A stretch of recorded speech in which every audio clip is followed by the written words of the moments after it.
ان کے مطابق حکومت پنجاب کی ہدایت کے مطابق اشیاء ضروریہ کی قیمتوں پر سخت نگرانی کی جا رہی ہے، جبکہ پرائس کنٹرول کا نظام صرف جرمانوں تک محدود نہیں بلکہ اس کا مقصد صارف کے مفادات کا تحفظ اور قیمتوں میں شفافیت کو یقینی بنانا ہے۔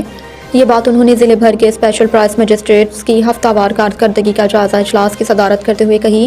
ڈپٹی کمشنر کا کہنا تھا کہ اسپیشل پرائس مجسٹریٹس فیلڈ میں حکومت کے نمائندے ہوتے ہیں اور ان کی کارکردگی کا براہ راست اثر عوامی اعتماد پر پڑتا ہے۔